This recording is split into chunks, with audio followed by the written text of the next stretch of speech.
નમસ્કાર વિદ્યાર્થી મિત્રો, હું છું આનંદ પટેલ અને તમે જોઈ રહ્યા છો ક્લેવર એકેડમી યુટ્યુબ ચેનલ।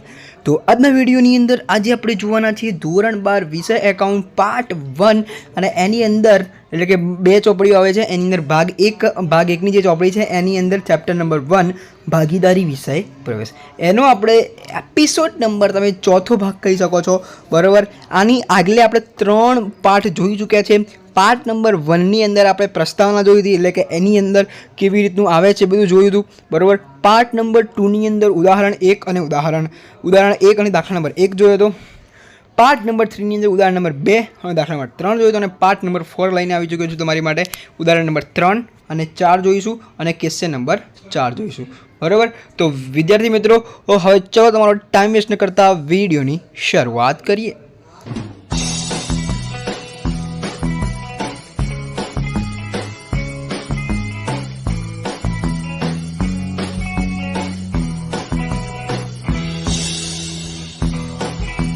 વિદ્યાર્થી મિત્રો, હજુ સુધી આપણી ચેનલની અંદર તમને ખબર છે કે સ્ટાન્ડર્ડ 12 કોમર્સના લગતા વિડીયો આપણે ચાલુ કરેલા છે। આખી ચોપડી તમને ભણવામાં આવશે, ઇકો, બીએ, સ્ટેટ અને એકાઉન્ટ। જો ટાઈમ મળશે તો ઇંગ્લિશ બી હું ટ્રાય કરીશ, બરાબર। તો વિદ્યાર્થી મિત્રો, ચલો સ્ટાર્ટ કરી લઈએ ખાલી ખોટી લવાઈ કર્યા વગર।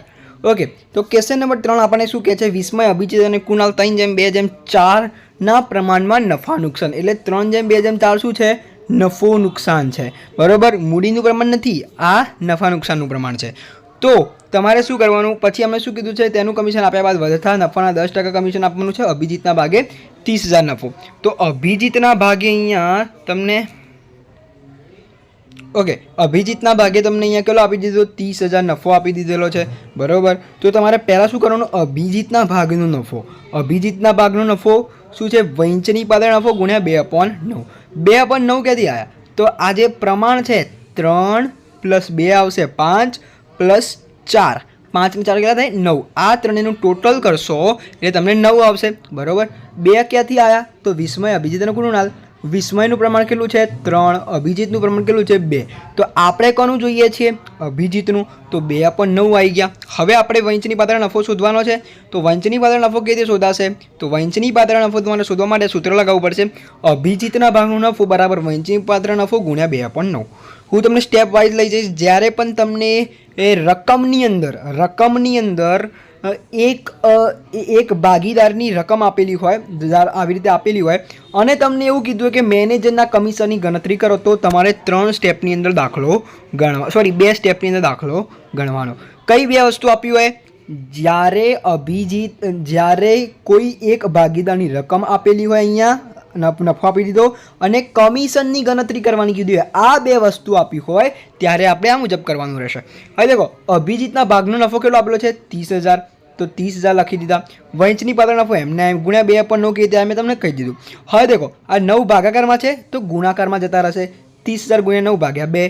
હવે અહીંયા ઉપર ચેક થઈ જશે, 15,000, 15 દુ 30, એટલે વંચની પાત્ર નફો, પછી 15,000 ગુણ્યા 9 કરશો એટલે 1,35,000 તમારો વંચની પાત્ર નફો આવશે, ઓકે। અને પછી તમે મેનેજરનું કમિશન આપણે આગલા દાખલાની અંદર જોયું હતું કે જ્યારે પણ તમને ચોખ્ખો નફો ના આપે ત્યારે તમારે આ સૂત્ર અપનાવવાનું રહેશે, વંચની પાત્ર નફો ગુણ્યા ટકા। તો વંચની પાત્ર નફો કેટલો આવ્યો? 1,35,000 ગુણ્યા ટકા એટલે ગુણ્યા 10, એટલે તમને 13,500 આવી જશે। બસ આ દાખલો થઈ ગયો ફિનિશ। વિદ્યાર્થી મિત્રો, આ યાદ રાખજો કઈ 2 વસ્તુ? તો એક તો મેનેજરના કમિશનની ગણતરી કીધી હોય અને કોઈ એક, આ 3માંથી કોઈ એક ભાગીદારનો નફો આપેલો હોય ત્યારે આ રીત અપનાવવામાં આવશે। હવે દેખો, આ તો આપણો ક્વેશ્ચન નંબર 3, ઉદાહરણ 3 એના જેવો જ છે, બરાબર, પણ ખાલી થોડું ડિફરન્ટ છે। હવે દેખો, પહેલાંની અંદર શું કીધું હતું? ભાઈ કમિશન શોધવાનું હતું અને એક ભાગીદારનું આપી દીધું હતું। આની અંદર શું? કમિશન બાદ પછીના નફા પર 10% લેખે 6600 આપેલા છે। આમાં કોઈ ભાગીદારનો નફો નથી આપ્યો, એટલે શું કરવાનું? સીધું આ ટેકનિક અપનાવવાની, વંચની પાત્ર નફો ગુણ્યા ટકા। કેમ? કારણ કે અહીંયા વંચની પાત્ર નફો તમને જે છે એ આપણે શોધવાનો છે। શું કરવાનું છે? શોધવાનો છે। તો મેનેજરનું કમિશન આપી દીધેલું છે, ઓકે। પહેલામાં મેનેજરનું કમિશન શોધવાનું હતું, બરાબર। આની અંદર મેનેજરનું કમિશન આપેલું છે, વંચની પાત્ર નફો શોધવાનો છે, તો મેનેજરનું કમિશન તો આપણને આની અંદર મળેલું છે। મેનેજરનું કમિશન કેટલું છે? 6600, તો 6600 વંચની પાત્ર નફો ગુણ્યા 10, 10% એટલે ગુણ્યા 10/100. કાં તો તમે અહીંયા ડાયરેક્ટ બી કરી શકો છો કેલ્સીની અંદર 66 ગુણ્યા 10 એટલે તમને મળી જશે 66,000. ઓકે, અને પછી રકમની અંદર જે કીધું એ કરવાનું, ત્રણેય ભાગીદારની નફાની વહેંચણી કરવાની. એટલે આમાં શું કરવાનું, 66,000 અહીંયા પ્રમાણ આપેલું છે, આવ્યું નફા નુકસાનનું પ્રમાણ આપેલું છે 6:2:3. તમને ખબર જ છે 6 + 2 + 3, 6 ને 2 8, 9 10 11, ટોટલ કેટલા થઈ જશે 11. હવે આપણે બધાના વેચવાનું છે તો પહેલાં શું વેચીશું, જયેશનું. જયેશનું વેચવું હોય તો શું કરવાનું, જે આપણી જોડે વંચની વધારે નફો આવ્યો 66,000, તો 66,000 ગુણ્યા 6/11. 6 ક્યાંથી આવ્યા, તો આવી રહ્યા જો પહેલાં 6 જયેશના 6. 11 ક્યાંથી આવ્યા, તો ત્રણેયનો સરવાળો આવશે એટલે 11, બરાબર, એટલે ગુણ્યા 6/11. બધામાં એવું 66,000 ગુણ્યા 2/11, 3/11 એટલે તમને ત્રણેયના વેચી દીધા, બરાબર. તો યાદ રાખજો, જ્યારે પણ તમને કમિશન આપી દીધેલું હોય તો બી 2 સ્ટેપમાં દાખલો થશે. પહેલાં એર્યું સૂત્ર લગાવી દેવાનું અને પછી વેચી દેવાનું.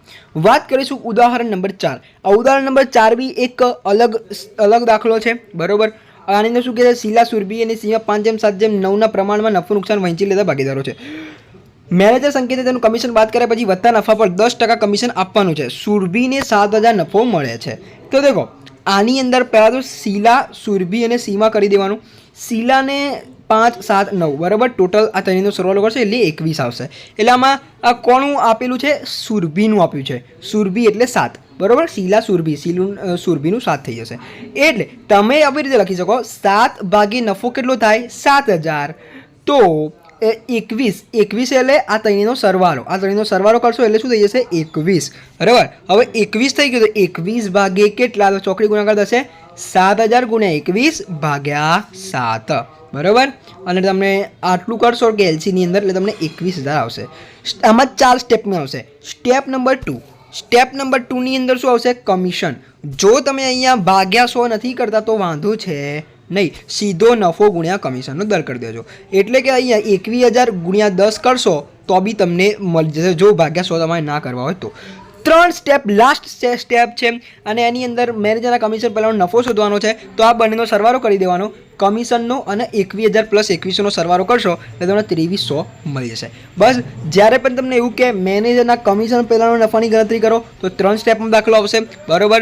જ્યારે તમને એવું કે અહીંયા શું છે, તમને મેનેજરનું કમિશન આપી દીધેલું છે, મેનેજરનું કમિશન આપી દીધેલું તો આ સૂત્ર વાપરવાનું, બરાબર. એની અંદર 2 સ્ટેપમાં દાખલો થશે. અને જ્યારે તમને એવું કે મેનેજરના કમિશનની ગણતરી શોધો તો તમારે અહીંયા ભાગનો નફો, અભિજીતનું એક રકમ આપેલી છે એટલે યાદ રાખવાનું કે 3માંથી 1 ભાગીદારની રકમ આપેલી હોય તો તમારે આ સ્ટેપની અંદર દાખલો ગણવાનો રહેશે. આઈ હોપ કે તમે સમજી ગયા છો. જો તમને હજુ બી સમજણ નથી પડી તો નીચે કોમેન્ટ્સમાં જરૂરથી જણાવજો. નેક્સ્ટ એપિસોડની અંદર તમારું સોલ્યુશન આવી જશે, બરાબર. તો આવી જ આપણી સિરીઝ ચાલતી રહેશે. તો વિડીયો સારો લાગે તો લાઈક કરજો, ચેનલની અંદર ચેનલ સબસ્ક્રાઈબ કરજો, બેલ આઇકન પ્રેસ કરજો. મળીશું નેક્સ્ટ વિડીયોમાં. ત્યાં સુધી good bye, take care, all the best.